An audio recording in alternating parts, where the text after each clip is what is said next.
As Human Rights Day approaches, the Department of Justice will hold a national conference on human rights this week. Now, the conference runs from tomorrow up until Wednesday and explores the theme, 3 decades of respect for the promotion of human rights. President Cyril Ramaphosa will deliver the keynote address reflecting on the country's transformation, achievement of democracy, as well as the protection of human rights. For more on this, we speak now to Deputy Minister of Justice, Jeffery.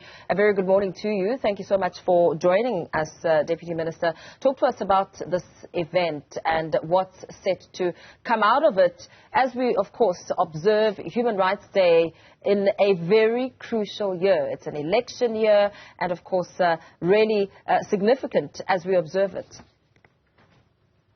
Good morning, and good morning to the viewers. Look, it's not just Human Rights Day on the 21st, it's March's Human Rights Month. And the Department of Justice is the custodian of the Constitution as far as government is concerned, the executive.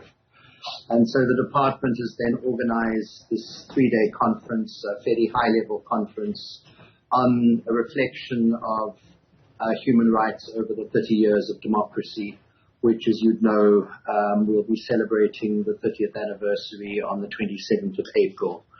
So it's really to reflect on the 30 years of South Africa's transformation agenda and efforts to promote democracy, development and human rights. Consider the extent to which the progressive realization of human rights has over the years been promoted through economic policies and budgeting priorities, to evaluate how government has handled issues, government measures established to strengthen the national structures, institutions and civil society which play a role in promoting and safeguarding human rights, and lastly to unpack our national, regional and international actions and policies in strengthening the promotion and protection of human rights in accord with the international human rights system. So those are the 4 main objectives of the conference. As you prepare to evaluate how government has handled issues, what will be some of the very crucial focal areas? Look, the main areas are the civil and political rights in South Africa, how they have been functioning. One of the aspects of that is the electoral system. As you'd know or should know, the Constitutional Court a few years ago had said that independents needed to be able to stand in the national and provincial elections. They were not there before. Because of concerns people had with the electoral system, it makes the political parties very, very powerful. But it does ensure an accurate reflection of the people who voted for the parties, the levels of support in Parliament. So that's one. Then it's the issue of socio-economic rights, which are to be progressively realized, and it's an evaluation of how that has gone, how that has happened. The third area is safeguarding human rights through governance and structural measures. And then the last one is the international and regional human rights charters, documents, and how they have been working. Yeah, I mean, you touched briefly on, the impact of human rights and, of course, this year being an election year. We know that a new poll is showing a dramatic decline in electoral support of the ANC. As we take a look at the voices on the ground, the cries of South Africans when it comes to matters like service delivery, how South Africans are feeling that government doesn't care for them, and that, of course, factors such as corruption also bearing a massive impact on the day-to-day lives of South Africans on the ground. And insofar as that is concerned, how are you hoping to now tackle these issues and, of course, reflect on human rights insofar as South Africans are concerned and their cries? Yeah, well, unfortunately, a lot of what you've said is correct. There are more recently serious problems with service delivery. A lot of work was done in the realization, particularly of socio-economic rights in the first decades of our democracy. But each session has different panels with different viewpoints of people who will be speaking. Remember also that the Constitution is not cast in stone. That it's a document that can be changed. It's in fact meant to be reviewed every year by a joint committee of Parliament. So we need to look at the Constitution in the context of how are things going? Are there any changes in the Bill of Rights that need to be made? And how can we improve on delivery, particularly of socio-economic issues? I think as far as political rights, I think things have generally been successful in that we have free and fair elections. We are an open democracy. People have extensive rights of freedom of speech, association, etc. But the main problem are the socio-economic aspects, and that is where we need to improve.